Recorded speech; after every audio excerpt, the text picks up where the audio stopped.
So just last month, the tech world was basically turned on its head. OpenAI, the company behind ChatGPT, signed this massive deal with the Pentagon.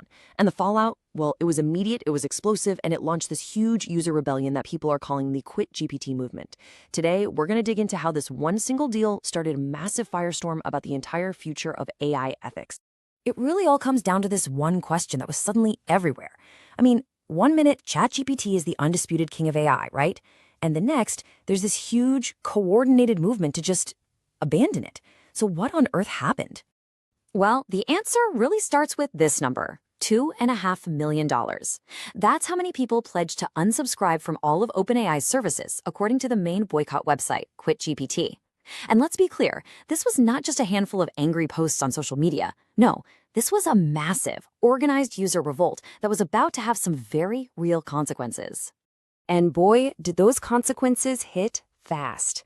As all this backlash was building, OpenAI's biggest competitor, Anthropic, saw their AI model, Claude, shoot right past ChatGPT to become the #1 AI app on the US App Store. You see, people weren't just quitting, they were running straight to the competition. Okay, so what exactly was in this deal that managed to light such a massive fire? Let's get into the specifics of this agreement between OpenAI and the US Department of Defense. So, at its core, the deal lets the Pentagon use OpenAI's models inside its top-secret, classified networks. But the part that really set off all the alarm bells was this one kind of vague phrase, "for all lawful purposes." And immediately, people started wondering, what does that even mean?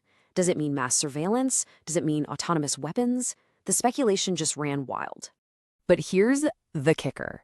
OpenAI actually wasn't the government's first choice for this. Nope. They only stepped in after their main rival, Anthropic, had already publicly and very loudly rejected the exact same contract. And that, right there, raises the million-dollar question. Why would Anthropic turn down a huge, lucrative government contract that OpenAI seemed so eager to snap up?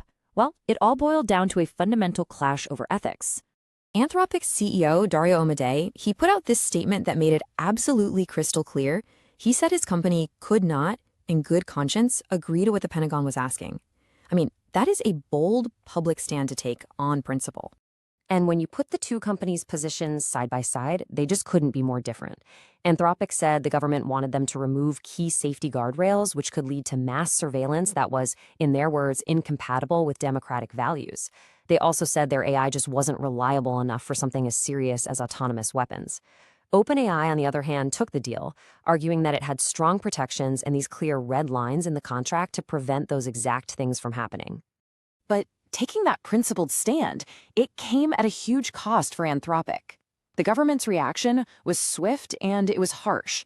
They were threatened with a supply chain risk label. That's something usually reserved for, foreign adversaries.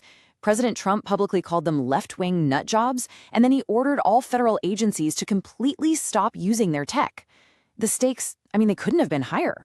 So with Anthropic basically pushed out of the picture, OpenAI stepped right in. And the backlash, it was instant. And it wasn't just coming from the public. It was coming from inside the tech world itself. This right here, this was the rallying cry. This headline from the QuitGPT website just captured all of that raw emotion that was fueling the whole movement. The fear wasn't just about privacy anymore. It was about the very real possibility of killer robots and AI being used in warfare. And the anger just kept going deeper.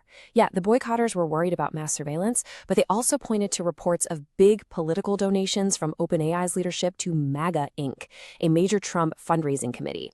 And then there were these claims that GPT-4 was already being used by ICE, Immigration and Customs Enforcement. For a lot of people, this all painted a picture of a company whose values just didn't line up with their own. And what's really crucial here is that this wasn't just some external PR nightmare for OpenAI. The disappointment and the anger were boiling up from inside its own walls. This quote from an OpenAI research scientist, Aidan McLaughlin, really says it all. He posted on X that, the internal discussions were thoughtful, but he personally felt the deal was just a mistake. When your own scientists are publicly questioning a major deal, you've got a serious problem. And it was not just a few people. We're talking about almost 900 employees from both OpenAI and another AI giant, Google, who signed an open letter. They were basically warning their bosses not to let the government divide them and demanding that their technology not be used for mass surveillance or for autonomous killing.